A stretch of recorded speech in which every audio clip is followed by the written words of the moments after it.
আপনি কিন্তু চাইলে আপনার নিকাবটা খুলে নিতে পারেন, বাইরের হাওয়া বাতাসে আপনার গণগণ ভাব একটু কমে যাবে। কেন শুধু শুধু আমাকে বিরক্ত করছেন?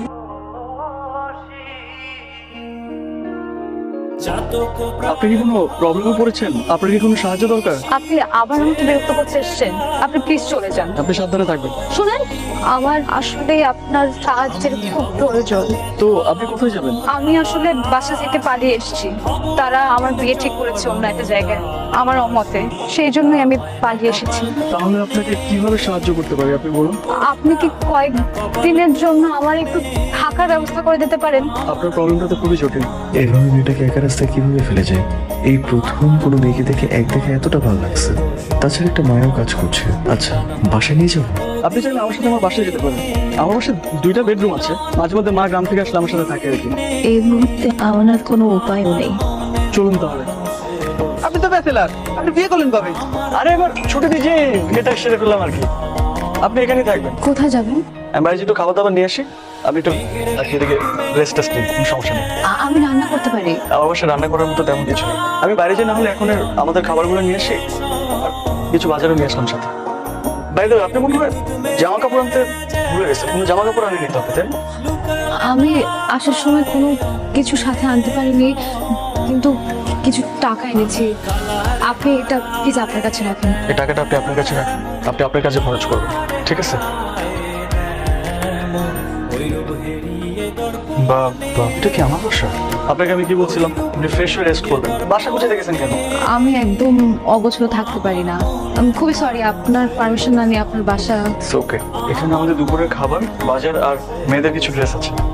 আমার বাসায় মেয়েদের ড্রেসের ব্যাপারে কোনো আইডিয়া নাই, কখনো কিনি নাই তো, তারপরও কয়েকটা কিনে আনছে আর কি।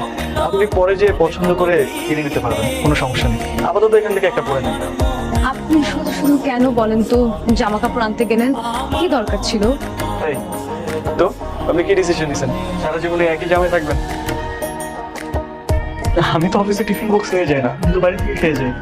তো আপনি লাঞ্চ করবেন না? ব্যাচেলারদের আর কি অপশন আছে বলুন? এমনি তো আমার রান্না করার অভ্যাস খুব কম। আচ্ছা, আমি যে কদিন আছি সেই কয়দিন না হয় বাসার খাবার খান। আচ্ছা, ধরেন আমি বাসার খাবার খেলাম।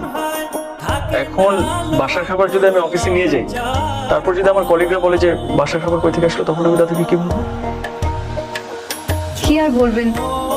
বলবেন আপনার মানে বলবেন না আপনি বাসায় একটা কাজের লোক রেখেছেন, সে রান্না করে দিয়েছে।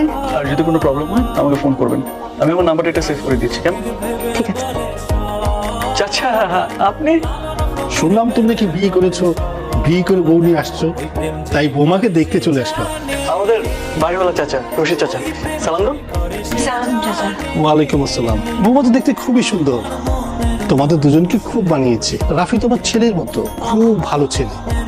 শুনলাম রাফি বিয়ে করে বউ নিয়ে এসেছে, তাই তোমাকে না দেখে আর থাকতে পারলাম না। তুমি খুব ভাগ্যবতী যে রাফির মতো একটা ছেলে পেয়েছো। আমি দোয়া করি তোমরা যেমন সারা জীবন একসাথে সুখে শান্তিতে থাকতে পারো। আপনি আমাদের জন্য দোয়া করবেন। আমি সরি আপনাকে তুমি বলে ডাকার জন্য। না, কোনো ব্যাপারই না। আমি কিছুই মনে করিনি। সরি তো আমার আপনাকে বলা উচিত। আমার জন্য আপনাকে বারবার এরকম মিথ্যের মুখোমুখি হতে হচ্ছে। সরি। আমি তো আপনাকে বলেছি আমি সবসময় আপনার বন্ধু হয়ে আপনার পাশে আছি।